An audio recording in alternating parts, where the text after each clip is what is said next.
अधिगम स्टार्ट करेंगे। आपका साइकोलॉजी का सेकंड नंबर टॉपिक आपका अधिगम। इसके अंदर अर्थ, संकल्पना, प्रकार, प्रक्रियाएं, अधिगम को प्रभावित करने वाले तत्व, अधिगम के सिद्धांत, व्यवहारादि, गेस्टाल्टवादी, बंडूरा तथा प्याजे माने जाते हैं, शिक्षण के निहितार्थ के बारे में देखेंगे। अधिगम का स्थानांतरण और बालक के चिंतन और अधिगम और आपके निरतोद उपागम के बारे में देखेंगे दोस्तों, ठीक है ना। इसके अंदर अधिगम से तात्पर्य क्या होता है? अधिगम का तात्पर्य होता है तीन नंबर से रहेगा, प्रत्यक्ष अनुभव के माध्यम से व्यवहार को अपेक्षित परिवर्तन करना अधिगम कहलाता है।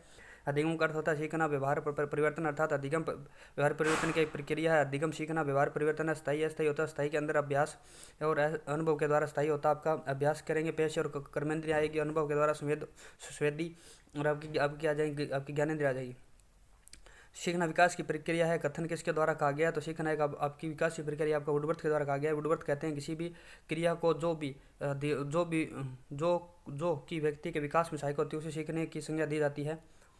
उसके बाद देखें यहाँ पर गार्डन मर्फी कहते हैं अधिगम शब्द में वातावरण संबंधी आवश्यकताओं की पूर्ति के लिए व्यवहार होने वाली सभी प्रकार के परिवर्तन सम्मिलित होते हैं। थॉर्नडाइक के उपयुक्त अनुक्रिया के चयन तब उसे उत्तेजना से जोड़ने का अधिगम कहते हैं। गिलकार्ड कहते हैं अधिगम है प्रक्रिया जिसके द्वारा कोई क्रिया आरंभ होती है। स्किनर के अनुसार अधिगम व्यवहार में उत्तरोत्तर समझे से प्रक्रिया। ईगलफोर्ड के अनुसार व्यवहार के कारण व्यवहार परिवर्तन ये अधिगम होता है। किंग्सले गैरी कहते हैं अभ्यास और परीक्षण के फलस्वरूप नए तरीके से व्यवहार करने तथा उस व्यवहार में परिवर्तन लाने को प्रक्रिया अधिगम कहते हैं। गेट्स कहते हैं अनुभव और प्रशिक्षण द्वारा व्यवहार परिवर्तन को अधिगम कहते हैं। क्रोकर कहते हैं आदत, ज्ञान और विवर्तियों का अर्जन ही आपका अधिगम है। अधिगम प्रक्रिया से निहितार्थ बालक के उपयुक्त व्यवहारिक क्रियाओं में व्यवहार परिवर्तन लाना। ये परिभाषा किसने दी थी? गिलफोर्ड ने की थी।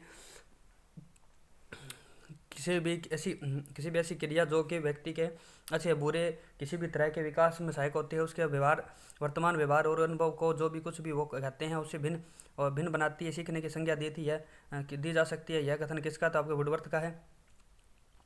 आगे देखें प्रशिक्षण, अनुभव के द्वारा व्यवहार में होने वाला परिवर्तन सीखना अधिगम है। तो आपके परिभाषा है दोस्तों गेट्स की, अधिगम आदतें और अभिवृत्तियों का अर्जन है। ये करो की ज्ञान, आदत, ज्ञान और अभिवृत्तियों का अर्जन है। यह क्या है कि अधिगम है सीखना व्यवहार में उत्तरोत्तर सामंजस्य की प्रक्रिया। कथन की शिक्षा विधि के अनुसार है तो स्किनर के अनुसार है सीखना व्यक्ति के एक परिवर्तन है जो कि उसके वातावरण के परिवर्तनों के अनुसरण में होता है। ये कथन किसका? ईएलपील का है।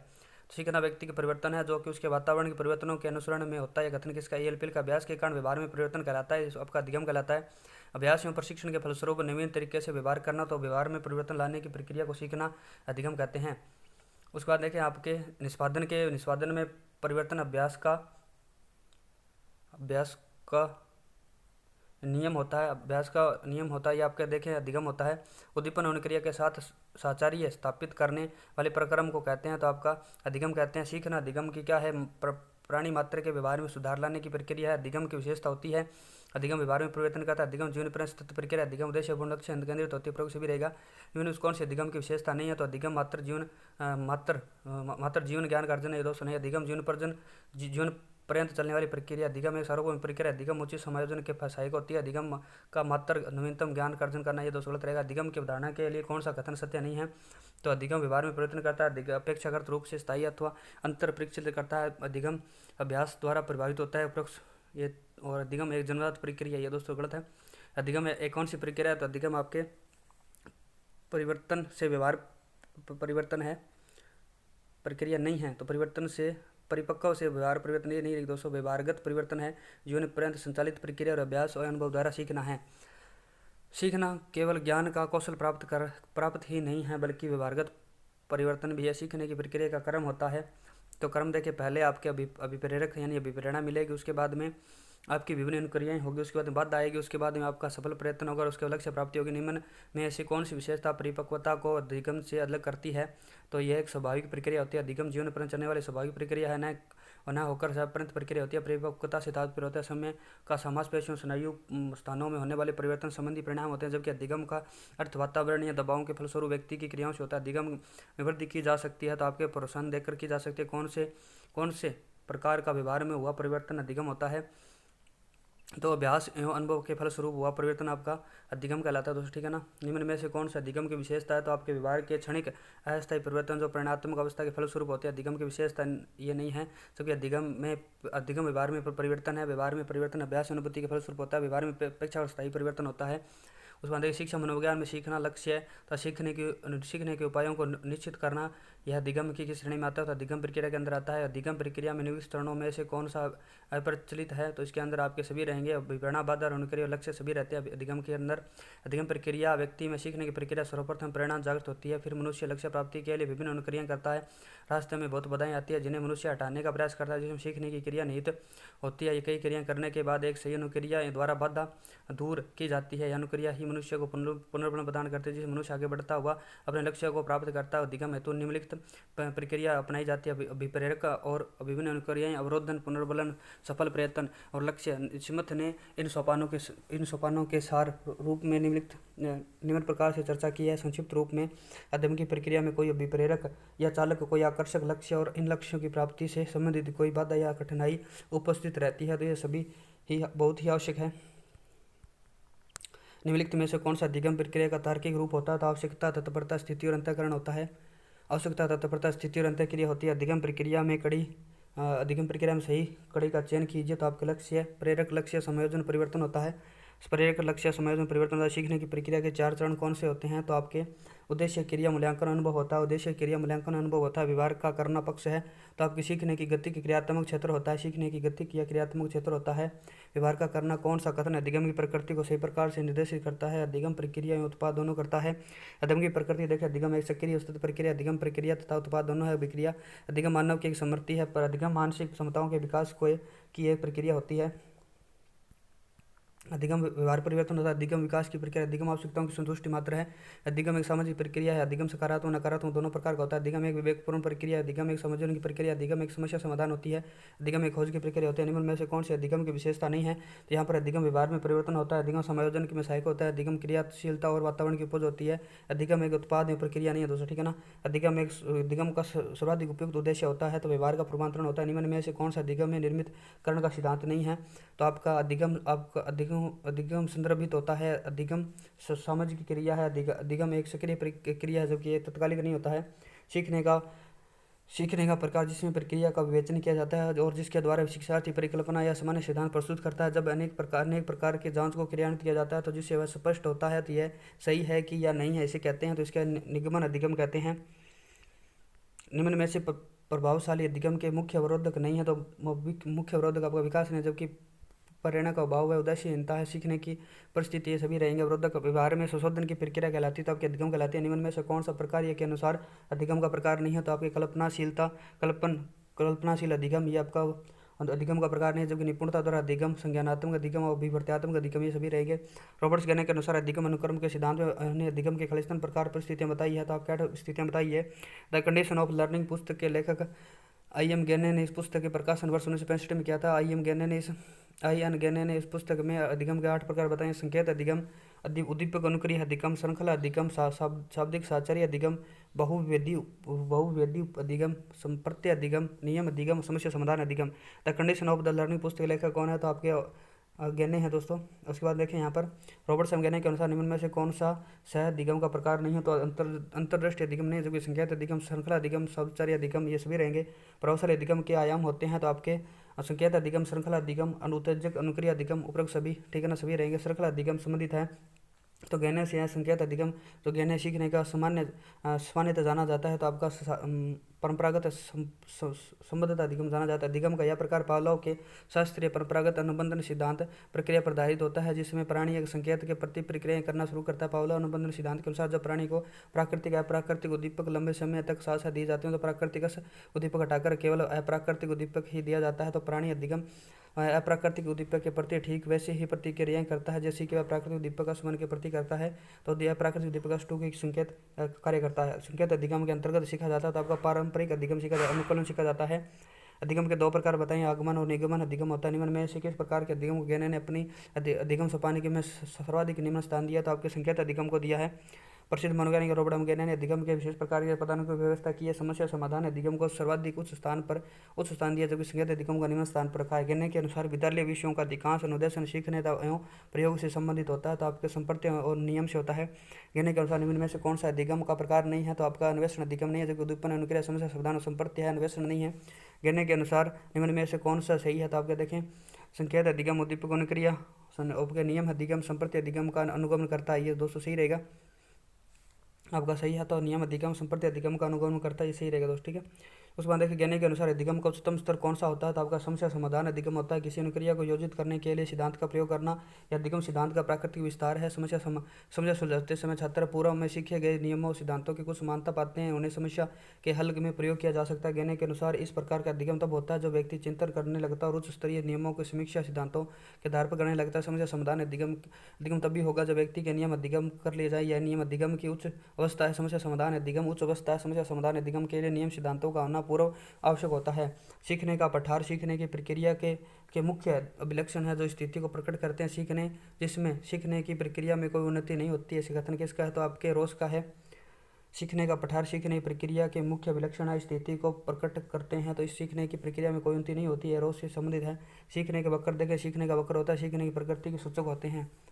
सीखने वक्र निम्न में से कौन सा अधिगम का एक वक्र है, तो आपका वक्र नहीं है, तो आपका मिश्रित है, नतोदर है, उन्नतोदर है, जबकि लंबवत आपका वक्र नहीं होता है।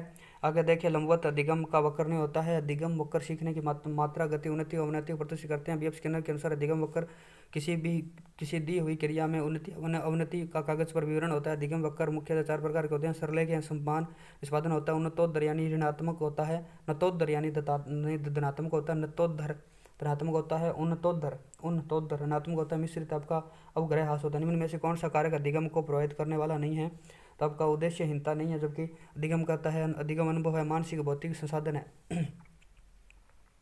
अधिगम को प्रभावित करने वाले कारक देखिए उचित वातावरण, शारीरिक मानसिक स्वास्थ्य, सीखने की इच्छा और प्रेरणा। अधिगम की विविध प्रभावी स्पष्ट एवं सरल होनी चाहिए। अधिगम अधिक होगा परिपक्वता व गौण कारक है जिसका अस्तित्व सीखी की बजाने वाली क्रिया का व्यवहार में पूर्ण होना आवश्यक होता है। अधिगम का समय थकान अधिगम का स्तर में सीखने की प्रक्रिया अधिगम विषय सामग्री अर्थपूर्ण सामग्री होने पर अधिगम अधिक शीघ्र होता है। कठिन अधिगम सामग्री पाठ की लंबाई छात्रों को विचलित कर देती है, इसी कारण विषय वस्तु विश्लेषण पर बल दिया जाता है जिसे पाठ्य योजना शिक्षण बिंदुओं में बांटी जाती है। अधिगम को प्रभावित करने वाले पर्यावरणीय कारकों में से एक है तो सामाजिक परिवेश होता है।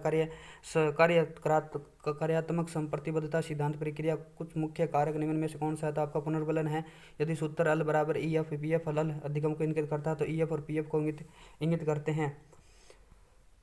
वातावरणीय कारक को व्यक्तिगत कारणों करते हैं। वह कौन सा अधिगम है जो प्रभावित नहीं करता है, तो आपका वर्ष का माह नहीं करता है। प्रेरणा अधिगम विधि और विषय वस्तु प्रकृति सभी करती है। अधिगम को प्रभावित करने वाले शिक्षा में संबंधित होता है तो ज्ञान आपका प्रस्तुतिकरण होता है। अधिगम प्रक्रिया प्रभावित होती है तो आपके विद्यालय के भौतिक और मनोवैज्ञानिक दोनों पर्यावरण से प्रभावित होती है। क्लासिक अनुबंधन का नाम है तो आपका आरएस प्रकार का सिद्धांत अनुबंधन है। निम्न में से कौन सा निरीक्षणात्मक अधिगम का तत्व है, तो आपका तैयारी निरीक्षणात्मक अधिगम का तत्व माना जाता है। अनुदेशन सुदेश्य को कहते हैं तो आपको विशिष्ट उद्देश्य कहते हैं। आगे देखें आपका अनुदेशन करें। अनुदेशन शब्द का साधारण भाषा में अर्थ होता है सूचना देना अर्थात ज्ञान देना। कक्षा शिक्षण के समय अध्यापक विषय को छात्र तक पहुंचाने के लिए जो क्रिया करता है उसे अनुदेशन कहते हैं। दूसरे शब्दों में अनुदेशन शिक्षण शिक्षार्थी के मध्य पाठ्यक्रमीय ज्ञान के आदान प्रदान की क्रिया है, तो अनुदेशन कक्षा में समाप्त हो जाता है, जबकि शिक्षण के निरंतर चलने वाली प्रक्रिया होता है। अनुदेशन का क्षेत्र सीमित होता है, शिक्षण का क्षेत्र विस्तृत होता है। अनुदेशन एकमात्र उद्देश्य पाठ्यक्रम है जो पूर्ण करना है, ज्ञान प्राप्ति अथवा कौशल प्राप्ति तक सीमित होता है, जबकि शिक्षण में ज्ञानात्मक भावनात्मक क्रियात्मक तीनों पक्ष सम्मिलित होते हैं। इस प्रकार अनुदेशन सदैव औपचारिक होता है जबकि शिक्षण प्राय अनौपचारिक होता है। क्रिया प्रसूत साचार्य मुख्यतः किसकी भूमिका पर बल देता है, पुनर्बलन पर देता है। एक अच्छे अधिगम कर्ता का प्रमुख विशेषता निम्न में से कौन सी है, तो आपके अवधान है।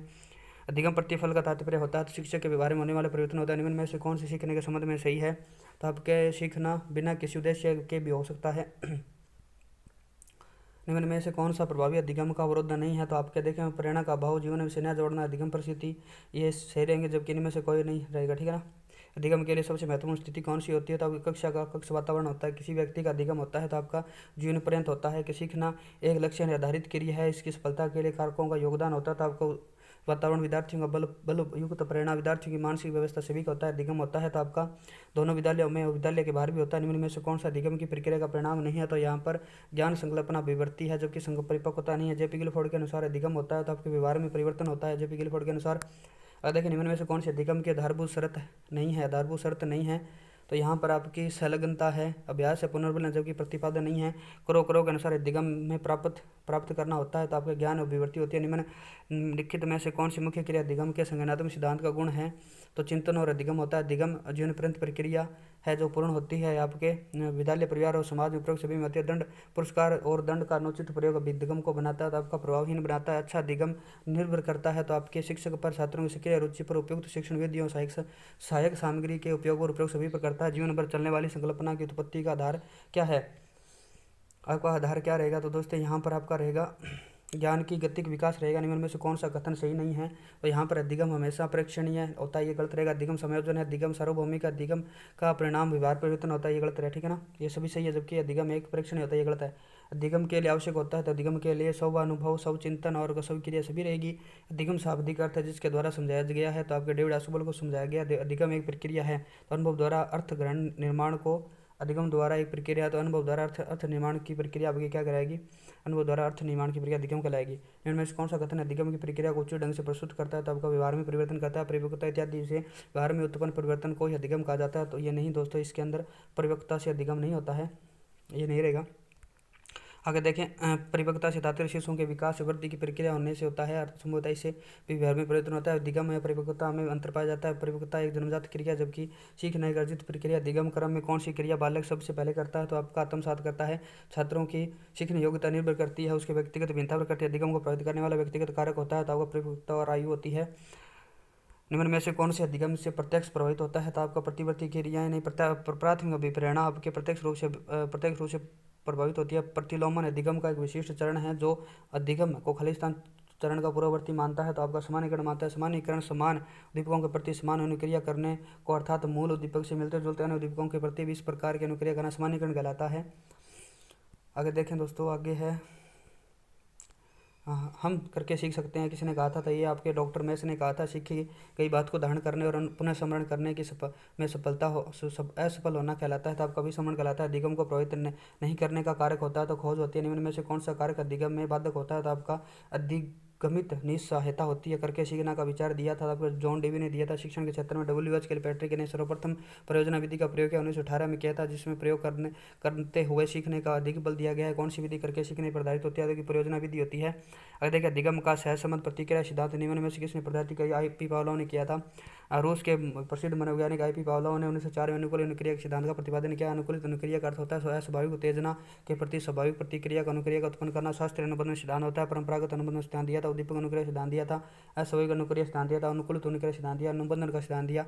स्टिमुलस रिस्पॉन्स थ्योरी दी थी। आरएस सिद्धांत दिया था। क्लासिकल अनुबंध सिद्धांत दिया था जो पावलोव उन्होंने। आगे देखें, हम बालकों में स्वभाव या आदत का निर्माण करना। अनुकूलित अनुक्रिया आदत बनाते भाषाओं के सीखने के सिखाने के लिए उपयोगी। बालकों में भाषा के विकास में अधिगम हेतु अनुकूलन का सिद्धांत काफी उपयोगी सिद्ध हुआ है। सीखने का क्लासिकल कंडीशनर सिद्धांत प्रतिपादित किया था आपके पावलोव ने किया था। पावलोव द्वारा निम्न के अधिगम सिद्धांत का प्रतिपादन किया गया था और शास्त्रीय अनुबंधन के सिद्धांत का प्रतिपादन किया गया था।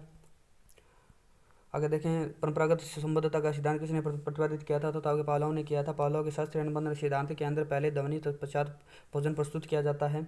उसके बाद देखिए, आप ये सबान है अनकंडीशनल वो इस प्रकार आ जाए, ठीक है ना, आप सभी जानते होंगे। उसके बाद देखिए, आप आगे करते हैं पावलोव के प्रयोग के कुत्ते का बजने पर लार आने की क्रिया कहलाती है, तो आपके संबंध अनुक्रिया कहलाती है। सीखने के संबंध प्रतिक्रिया सिद्धांत में पावलोव ने प्रयोग किए थे, कुत्ते पर किए थे। पावलोव के प्रयोग में कुत्ते न केवल मांस प्रदाता के मांस सीधे मुँह में रखने से लार टपकती है, किंतु इससे पहले भी अर्थात जब सीढ़ियों से नीचे आने वाले प्रशिक्षक के कदमों की बात सुनकर भी उसकी सुसावर्ती हो जाती है, तो इसे अनुकूलित उत्तेजना कहते हैं। क्लासिक अनुबंधों में भोजन के प्रति लार की अनुक्रिया कहलाती है, तो आपके यूसीआर यानी अनकंडीशनल भाव की अनकंडीशनल रिस्पॉन्स कहलाता है, ठीक है ना। उसके बाद देखिए, पावलोव के अनुबंधन सिद्धांत में भोजन के पूर्व उस उपस्थित ध्वनि को कहते हैं कंडीशनल अनुबंधित उद्दीपक कहते हैं। पावलोव के अनुबंधन में प्रयोग ध्वनि के उपस्थित करने पर कौन सी अनुक्रिया को कहते हैं? केवल ध्वनि के उपस्थित करने पर होने वाली अनुक्रिया को कहते हैं, तो आपकी अनुबंधित अनुक्रिया कहते हैं। 2 नंबर शेयर का दोस्तों, ठीक है ना। इसी प्रकार यहाँ पर देखिए आगे, आप पावलोव का ये उदाहरण है, ठीक है ना, आप कुछ भी जानते होंगे। अगर देखिए, पावलोव के प्रयोग भोजन को अनुबंधन की भाषा में क्या कहते हैं? तो आपके अनानुबंधित उद्दीपक कहते हैं। अगर देखिए, अनुबंधन में गोचर की शुरुआत खालिस्तान के द्वारा की गई थी। अनुबंधन के में गोचर की शुरुआत खालिस्तान द्वारा की गई थी, आपके पावलोव के द्वारा की गई थी। अनुबंधन होने के लिए घटनाओं का उपयुक्त क्रम होता है, तो इसके अंदर कंडीशनल स्टिमुलस होता है, कंडीशनल स्टिमुलस, उसके बाद में कंडीशनल रिस्पॉन्स आता है। आप अपने जूते पर एक रैंक पर रखते हैं और रैंक में उसे स्थान हटा लिया जाता है, तो फिर आप अपने जूते उसी स्थान पर जाते हैं जहाँ पहले रैंक थी। ऐसा होने का कारण होता है, तो आपके अनुबंधन होता है। निम्न में से कौन सा युग्म सम्मिलित नहीं है? तो यहाँ पर देखें, क्रिया प्रस्तुत अनुबंधन सिद्धांत स्किनर का है और उद्दीपक अनुक्रिया सिद्धांत आपका पावलोव का नहीं है दोस्तों, ठीक है ना। पावलोव का प्रबलन का सिद्धांत हल्का और प्रयास त्रुटि का सिद्धांत आपका थोंडाई का, जबकि अनुकूलित अनुक्रिया नहीं है आपकी शास्त्रीय अनुबंधन सिद्धांत पावलोव का है। प्राचीन अनुबंधन सिद्धांत है आपके पावलोव से, जो मैं अपनी चाबियां मेरे टेलीफोन के पास खूंटी पे टांगता था, अब मैंने चाबियां रखने की जगह बदल दी है, फिर भी मैं चाबियां लेने खूंटी के पास जाता हूँ, उदाहरण है आपका अनुबंधन का है। और देखें राजू खरगोश से डरता है। शुरू में खरगोश के राजू से काफ़ी दूर रखा गया। आने वाले दिनों में हर रोज़ खरगोश और राजू के बीच में तो दूरी कम कर दी गई। अंत में राजू की गोद में खरगोश को रखा गया और राजू खरगोश से खेलने लगा। यह प्रयोग कहलाता है तो आपका शास्त्रीय अनुबंधन सिद्धांत कहलाता है। एक बच्चे किसी डॉक्टर को देखते ही भयभीत हो जाता है क्योंकि उसे पूर्व में अनुभव में डॉक्टर का इंजेक्शन की सुई दिए गए संबंध से उदाहरण है। तो ये आपके दोस्तों प्राचीन अनुबंधन से निम्न में से किसको वर्ष 1904 में अधिगम के सिद्धांतों पर अग्रणी कार्य करने के लिए नोबेल पुरस्कार दिया गया था? तो आपके इवान पावलोव को दिया गया था 1904 के अंदर नोबेल पुरस्कार। 5 वर्ष का राजू अपनी खिड़की के बाहर तूफान को देखता है। बिजली चमकती है तो कड़कने की आवाज़ आती है तो राजू शोर सुनकर उछलता है। बार बार यह घटना होती है। फिर यह कुछ देर शांति के पश्चात बिजली कड़कती है। राजू बिजली की गर्जना सुनकर उछलता है। राजू का उछलना सीखने के किस सिद्धांत का उदाहरण है? तो आपके शास्त्रीय अनुबंधन का होता है। संबंध प्रतिक्रिया सिद्धांत की बात करें। संबंध प्रतिक्रिया सिद्धांत पावलोव का थॉर्नडाइक का सिद्धांत जाना जाता है तो आपके संयोजनवाद के नाम से जाना जाता है। थॉर्नडाइक का संबंध है अमेरिका के प्रसिद्ध वैज्ञानिक एडवर्ड एल थॉर्नडाइक के सिद्धांत को भी नामों से जाना जाता है। चयन का संबंध का सिद्धांत, अधिगम का बंध का सिद्धांत, और या फिर इसको बोल या परिवर्तन का सिद्धांत, त्रुटि प्रयास का सिद्धांत, बहुत प्रतिक्रिया का सिद्धांत, संबंधवाद का सिद्धांत, उद्दीपक अनुक्रिया का सिद्धांत, उद्दीपक अनुक्रिया का सिद्धांत सेकंड, अभ्यास द्वारा सीखने का सिद्धांत, गलती सुधार का सिद्धांत, संयोजनवाद का सिद्धांत। यह मंद बुद्धि बालकों के लिए उपयोगी होता है क्योंकि यह सिद्धांत अभ्यास द्वारा सीखने पर जोर देता है। यह सिद्धांत प्राथमिक स्तर के विद्यालयों के लिए भी श्रेष्ठ होता है, विद्यार्थियों के लिए भी श्रेष्ठ होता है। निम्न में से कौन सा युग्म सही है? तो यहाँ पर थॉर्नडाइक संयोजनवाद के हैं, ठीक है ना। कुर्टलेबिन मानवतावादी के नहीं है। कुर्टलेबिन क्षेत्रवाद के सिद्धांत के हैं। मास्लो अधिगम अधिगम सिद्धांत क्षेत्र संबंधी सिद्धांत है। नहीं जी, शास्त्रीय स्किनर शास्त्रीय अनुबंधन सिद्धांत, यह स्किनर का नहीं है। तो मैस्लो अधिगम सिद्धांत या शास्त्रीय अनुबंधन सिद्धांत पावला का। देखें प्रयत्न त्रुटि भूल का सिद्धांत किस नियम पर आधारित होता है? तो आपको बहु प्रतिक्रिया सिद्धांत पर होता है। सर्वप्रथम सीखने के सिद्धांत की खोज किसने की थी? हल ने की थी। प्रयत्न और त्रुटि के सिद्धांत के प्रतिपादन किया था आपके थॉर्नडाइक ने किया था। अधिगम अंतरण का सिद्धांत थॉर्नडाइक सिद्धांत कहा जाता है। तो आपका अनुरूप तत्वों का सिद्धांत कहलाता है। प्रत्यय व भूल सिद्धांत को दर्शाने के लिए थॉर्नडाइक ने किस पर प्रयोग किए थे? तो आपके बिल्ली पर प्रयोग किए थे।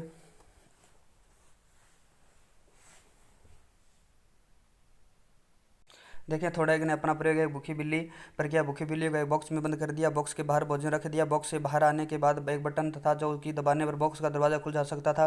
भूखी होने के कारण बिल्ली ने बॉक्स पे उछल कूद किया। अचानक बटन दब गया। बिल्ली बाहर आ गई। मछली के भोजन को खाया। थॉर्नडाइक आया बिल्ली को वापस बॉक्स में डाला। थॉर्नडाइक ने इस प्रयोग को बार बार दोहराया और तथा पाया कि बिल्ली को बाहर आने में पिछली बार से कम समय लगा और कुछ समय बाद बिल्ली एक ही प्रयास में बॉक्स का दरवाजा खोलने लग गई, अर्थात उद्दीपक और अनुक्रिया में स्थायी संबंध हो गया।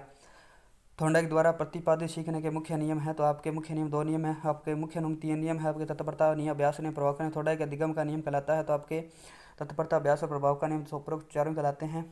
आगे देखें दोस्तों, निम्न से थॉर्नडाइक के सीखने के नियमों के हिस्सा नहीं है। तो आपके साहचर्य का नियम नहीं है। अधिगम के प्रयास त्रुटि के सिद्धांत निम्न में से कौन सा सिद्धांत सम्मिलित नहीं है? तो यहाँ पर दीपक का सिद्धांत नहीं है। तत्परता, अभ्यास और प्रभाव का नियम, तत्परता का नियम, अभ्यास का नियम और प्रभाव का नियम निम्न में किस अधिगम सिद्धांत से संबंधित है? तो आपके प्रयास में त्रुटि से संबंधित है। आप घोड़े के पास ले जाए, पानी के पास ले जा सकते हैं लेकिन उसे पीने के लिए बाध्य नहीं कर सकते। इस कहावत की पुष्टि सीखने के नियम से होती है। तो आपके प्रभाव के नियम से नहीं, तत्परता के नियम से होती है। तत्परता का नियम उसके बाद में देखें आगे दोस्तों।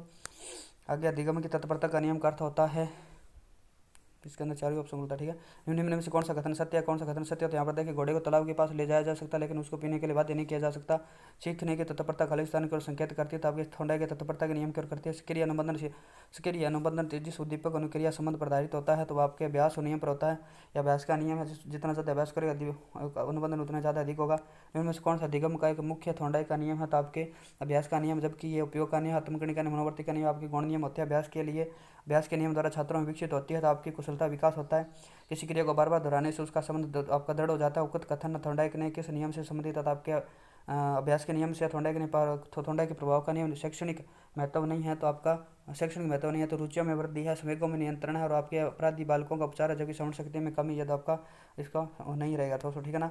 देखिए प्रभाव का नियम, इस नियम को संतोष है, संतोष के नियम की संज्ञा इस परिणाम का नियम कहते हैं। यह नियम बताता है कि जिस कार्य को करने में प्राणी को सुख संतोष मिलता है वह कार्य को बार बार करना चाहता है। उसके विपरीत जिस कार्य को सुख दुख या संतोष मिलता है उसे प्राणी दोबारा नहीं करना चाहता है। विद्यालय में शिक्षक छात्रों की व्यक्तिगत विभिन्नताओं को ध्यान में रखते हुए अधिगम क्रियाएं कराए। इससे छात्रों को नवीन विषय वस्तु को समझने में सफलता मिलती है क्योंकि अधिगम क्रियाएं छात्रों के मानसिक स्तर, रुचि या क्षमता अनुरूप होती है। उदाहरण सफलता से असफलता की ओर मिलती है। इसे प्रभाव का नियम कहते हैं। जिन प्रतिक्रियाओं को सीखने के उपरांत संतुष्टि प्राप्त होती है उसे सीख लिया जाता है। यह कहलाता है प्रभाव का नियम कहलाता है। थॉर्नडाइक के प्रभाव का नियम यह शैक्षणिक महत्व नहीं है, यानी कि स्मरण शक्ति में बल देता है। क्रिया की सफलता में संतोष असफलता से असंतोष होता है। थॉर्नडाइक का कौन सा नियम इंगित करता है, तो आपका प्रभाव का नियम करता है। थॉर्नडाइक ने सीखने के नियम के अनुसार गौण नियम निम्न में से कौन सा सम्मिलित नहीं है, तो यहाँ पर आपका प्रभाव का नियम नहीं है, गौण नियम। आपके गौण नियमों के अंदर आपके बहुप्रतिक्रिया का नियम आता है, मनोवर्ती का नियम आता है, आंशिक क्रिया का नियम आता है, और आपके आत्मीकरण का नियम आता है, साहचर्यवाद का आपका नियम आता है। निम्न में से कौन सा नियम थॉर्नडाइक के द्वारा दिए गए अधिगम के गौण नियमों का हिस्सा नहीं है, तो आपके देखें यहाँ पर प्रभाव का नियम नहीं है, बहुनुक्रिया तत्वों के पूर्व समर्थता का नियम और साहचर्य का नियम। थॉर्नडाइक के अनुसार निम्न में से कौन सा अधिगम का गौण नियम है, तो यहाँ पर देखें आपका मनोवर्ती का नियम गौण नियम। निम्न में से कौन सा अधिगम सीखने का नियम थॉर्नडाइक का द्वारा प्रतिपादित नहीं किया गया था, तो अनुक्रिया का नियम नहीं दिया गया था। शिक्षण किसी सामग्री मुख्य विषय वस्तु को छोटे छोटे खंडों में अधिगम के किस नियम का आधारित है, तो आपका क्रिया पर नियम पर आधारित है। शिक्षक को ज्ञात से अज्ञात के और आधार पर अध्यापन करवाना चाहिए, अधिगम के किस नियम पर आधारित होता है, आत्मीकरण के नियम पर आधारित होता है। निम्न में से कौन सा अधिगम का मुख्य नियम नहीं है, जैसा कि थॉर्नडाइक ने अपनी पुस्तक एजुकेशन साइकोलॉजी में दिया है, तो आपका बहुप्रतिक्रिया का नियम है। निम्न में से कौन सा नियम थॉर्नडाइक के सीखने के गौण नियमों से शामिल नहीं है, तो आपके क्रिया प्रतिक्रिया का नियम नहीं रहेगा दोस्तों। इसके बाद निम्न में से कौन सा कारक थॉर्नडाइक के अधिगम से सम्मिलित नहीं है, तो आपके गुणवत्ता का नियम नहीं रहेगा, तत्परता अभ्यास और प्रभाव का नियम रहेगा। टंकण कार्य या कंप्यूटर पर यदि निरंतर अभ्यास नहीं करते हैं तो भूल जाते हैं, यह सिद्धांत अनुसार है, तो आपके थॉर्नडाइक के सिद्धांत के नियम के अनुसार है। ठीक है, अगर देखें आपके धीमे गति से सीखने वाले बालकों के अध्यापन के लिए अधिक उपयोगी है, तो आपका थॉर्नडाइक का नियम है। व्यक्ति अपनी गलतियों में सीखता है, यह कथन अधिगम के किस सिद्धांत पर आधारित है, तो आपके प्रयास में त्रुटि पर है। क्रमबद्ध अधिगम बल देने वाला सिद्धांत है, तो आपका चिन्ह अधिगम का सिद्धांत होता है। क्रमबद्ध अधिगम पर बल देने वाला चिन्ह अधिगम सिद्धांत होता है। थॉर्नडाइक उद्दीपक अनुक्रिया सिद्धांत में सीखने की प्रतिक्रिया में क्या महत्वपूर्ण होता है, तो आपका क्रिया प्रसूत व्यवहार होता है। स्किनर द्वारा प्रतिपादित अधिगम का सिद्धांत होता है, आपका क्रिया प्रसूत अनुबंधन होता है। उसके बाद में देखें यहाँ पर क्रिया प्रसूत अनुबंधन सिद्धांत। क्रिया प्रसूत अनुबंधन अमेरिका के हार्वर्ड विश्वविद्यालय बीएफ स्किनर ने सिद्धांत पर प्रमुख आधार थॉर्नडाइक का प्रतिपादन प्रभाव का नियम दिया है। नैमित्तिक अनुबंधन सिद्धांत की बात करते हैं, इन्होंने नैमित्तिक अनुबंधन दिया है, साधनात्मक अनुबंधन और इसके बाद सहक्रिय अनुबंधन का सिद्धांत, अनुक्रिया उद्दीपक का सिद्धांत, आर सिद्धांत, रिस्पॉन्स स्टिमुलस रिस्पॉन्स रेनफोर्समेंट, ये सभी आएगा। शैक्षिक नीति देख अध्यापक छात्रों के अवांछनीय व्यवहार या व्यवहारों को सकारात्मक पुनर्बंधन द्वारा दूर कर सकते हैं। गणित में पढ़े और भाषा में वर्तनी याद करते समय सिद्धांत उपयोगी होता है। निम्न में से कौन सा अधिगम सिद्धांत नैमित्तिक अनुबंधन सिद्धांत कहलाता है, तो क्रिया अनुबंधन सिद्धांत का क्रिया प्रसूत अनुबंधन या पुनर्बंधन के प्रतिपादक कौन है, तो बीएफ स्किनर है। परितोषित या दंड के माध्यम से सीखना अधिगम के किस सिद्धांत से संबंधित, आपके शास्त्र क्रिया प्रसूत अनुबंधन से है। अधिगम के पुरस्कार दंड की अवधारणा किसके द्वारा प्रस्तुत की गई थी, आपके बीएफ स्किनर के द्वारा दी गई थी।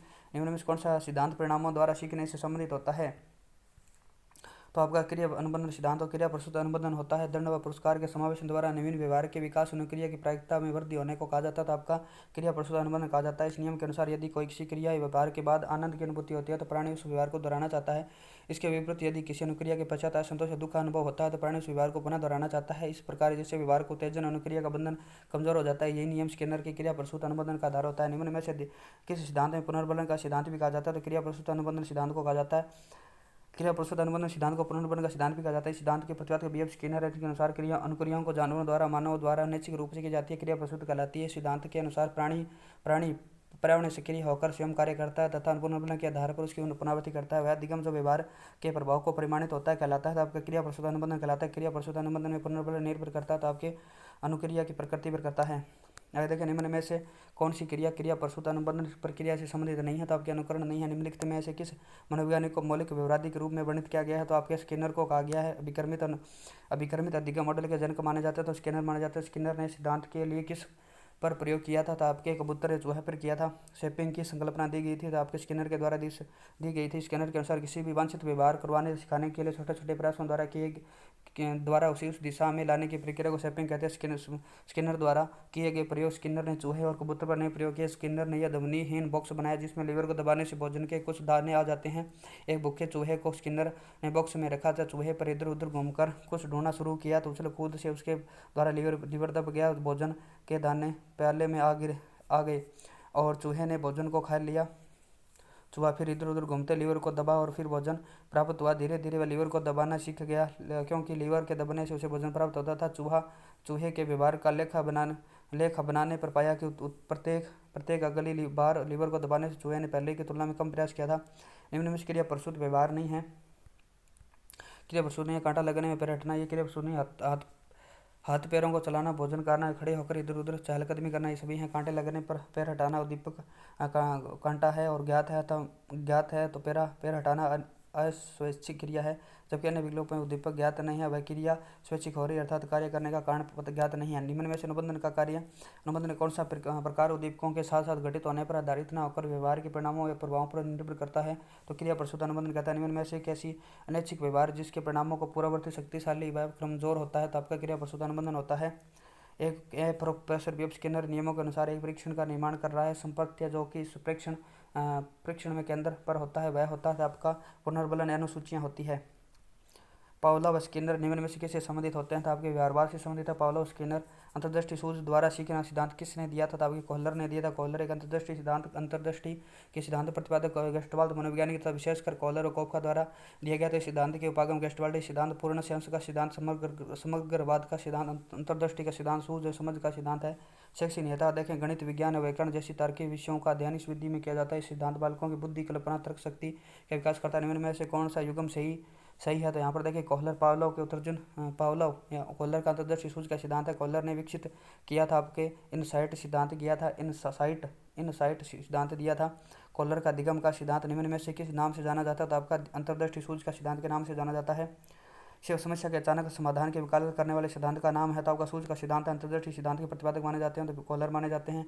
अंतर्दृष्टि अधिगम परिमाण है तो समग्र का कर्ती प्रत्यक्षण का है। सीखने का अंतर्दृष्टि सिद्धांत किसके देन है, तो आपके गेस्टाल्टवादियों के। कोहलर ने अपने अधिगम संबंधी प्रयोग किए थे, तो आपके चिंपांजी पर कहते हैं। अधिगम के व्यवहारवादी सिद्धांत के प्रवर्तक माने जाते हैं तो थोर्नडाइक माने जाते हैं। अधिगम प्रक्रिया में समस्यात्मक परिस्थिति का प्रत्यय किसने लिया, तो कोहलर ने दिया। सूझ द्वारा सीखने के समग्र कर्ती पर के समग्र का यानी कि समग्र कर्तीवाद के प्रवर्तक है आपके वर्दीमर, कोहलर और कोपका माने जाते हैं। सिद्धांत जिसमें किसी समस्या के तत्कालिक समाधान की प्रमुखता होती है, तो आपका सूझ का सिद्धांत होता है। सीखने का व्यवहारिक सिद्धांत द्वारा दिया गया था, तो आपके कोहलर द्वारा दिया गया था। VED वर्दीमर, कोहलर, कोपका द्वारा सूझ जो है अंतर्दृष्टि सिद्धांत का प्रतिपादन किया गया। गेस्टाल्टवादी सिद्धांत कहा जाता है। यह सिद्धांत स्वयं के खोज करके सीखने बल देता है और सीखने का सिद्धांत थोर्नडाइक की देन है। VD तथा KM कारक दिए गए हैं, तो वॉर्नोन के द्वारा दिए गए थे। VD और KM कारक दिए गए थे, वॉर्नोन के द्वारा दिए गए थे। अधिगम से संबंधित मनोवैज्ञानिकों की विचारधाराओं तथा उनके प्रतिपादकों को जोड़ा यहाँ दिए गए हैं। इंगित कीजिए कि कौन सा जोड़ा सही मिलान का नहीं है, तो यहाँ पर देखिए व्यवहारवाद वाटसन और गुत्तरी है। फैकल्टीवाद आपके वुल्फ तथा रीड है। गेस्टाल्टवाद थोर्नडाइक नहीं है दोस्तों, पुनर्बलन हल और स्किनर है। नीचे अधिगम के सिद्धांतों को उनके प्रतिपादकों को जोड़े दिए गए हैं। इंगित कीजिए कि किस जोड़े का मिलान सही नहीं है। और अनुकूलन अनुबंधन सिद्धांत ये वुल्फ रीड का नहीं है दोस्तों। अंतर्दृष्टि सिद्धांत वर्दीमर, कोहलर, कोपका का उद्दीपक अनुग्रह सिद्धांत थोर्नडाइक का है। पुनर्बलन सिद्धांत ये बल और स्किनर का है। सामाजिक अधिगम का सिद्धांत खालिस्तान द्वारा दिया गया था। सामाजिक अधिगम सिद्धांत आपका दिया गया था वाटसन के द्वारा।